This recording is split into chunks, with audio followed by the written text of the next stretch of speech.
सेना ने बचाई 3 चीनी नागरिकों की जान। शैविक व सैमुअल को किया गया गिरफ्तार। छात्र शर्जील उस्मानी को मिली जमानत। निर्देशक निर्माता जॉनी बख्शी का हुआ निधन। देवघर में झारखंड के दूसरे हवाई अड्डे का निर्माण। भारत और चीन में तनाव के बावजूद भारतीय सेना ने 3 चीनी नागरिकों को बचाने के लिए मदद का हाथ आगे बढ़ाया। दरअसल चीनी नागरिकों ने उत्तरी सिक्किम के पठार क्षेत्र में 3 सितंबर को 11,500 फीट की ऊंचाई पर अपना रास्ता खो दिया था। भारतीय सेना ने उन्हें चिकित्सा सहायता, ऑक्सीजन, भोजन और गर्म कपड़े प्रदान किए और साथ ही सेना ने उन्हें उचित मार्गदर्शन दिया, जिसके बाद वो अपने गंतव्य तक लौट आए। मुंबई कोर्ट ने सुशांत सिंह राजपूत की हत्या के मामले में 9 सितंबर तक एनसीबी की हिरासत में शौकत चक्रवर्ती और सैमुअल मिरांडा को भेजा। इसके साथ ही काइसोन इब्राहिम को 14 दिन की न्यायिक हिरासत में भेज दिया गया। गैनमान क्लैश के 80 दिन बाद राजनाथ सिंह और उनके चीनी समकक्ष जनरल वेई फेंगे शुक्रवार की शाम मॉस्को में मिले। भारत पूर्व विघटन पर पूरा जोर दे रहा है और साथ ही चीन खोए हुए क्षेत्र के खिलाफ चेतावनी दे रहा है। भारत ने कहा कि चीन ने समझौते का उल्लंघन किया है। लद्दाख में भारतीय और चीन सेनाओं के बीच आमने सामने होने के बाद चीन की PLA ने अरुणाचल प्रदेश के ऊपरी जिले से 5 लोगों का कथित तौर पर अपहरण कर लिया गया। जिले के अधिकारी ने कहा कि किसी ने पुलिस या सशस्त्र बल के साथ कोई औपचारिक शिकायत दर्ज नहीं की है, जो दोनों देशों के बीच वास्तविक नियंत्रण रेखा यानी LAC के साथ रणनीतिक क्षेत्रों की रक्षा करते हैं।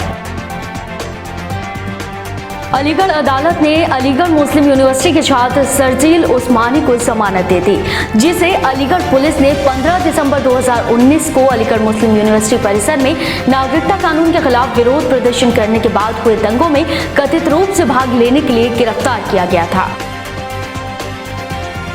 भारत में कोरोना का संक्रमण लगातार बढ़ता जा रहा है। भारत में अब तक कोरोना संक्रमण के मामले 40 लाख के पार हो गए, तो वहीं इससे मरने वालों की संख्या 68,000 को पार कर गई। आपको बता दें कि भारत कोरोना से सबसे अधिक प्रभावित देशों में से एक है और साथ ही एम्स प्रमुख ने कहा कि ये महामारी जल्द समाप्त नहीं होगी।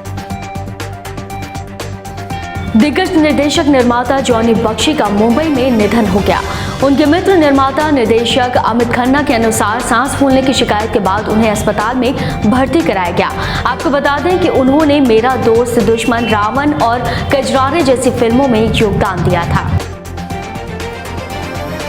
कोर्ट ने कोरोना वायरस के संकट के कारण JEE और नीट की परीक्षा को स्थगित करने की समीक्षा याचिका को खारिज कर दिया।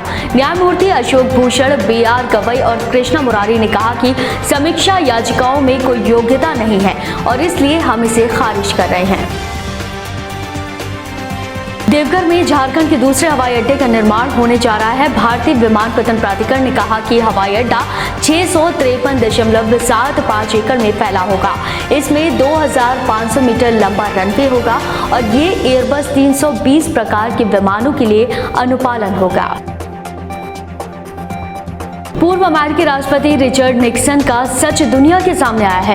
व्हाइट हाउस के टैंपो के एक नई अघोषित टुकड़ी निक्सन द्वारा नक्सली कट्टरता का चौंका देने वाला सबूत प्रदान कर रही है, जिसमें निक्सन भारतीय और भारतीय महिलाओं पर अश्लील टिप्पणी करते हुए सुने जा रहे हैं। तो फिलहाल के लिए इतना ही। ऐसी और जानकारी के लिए आप मेरे चैनल को सब्सक्राइब और साथ ही बेल आइकन प्रेस करना ना भूलें, ताकि हर अपडेट आप तक पहुंच पाए।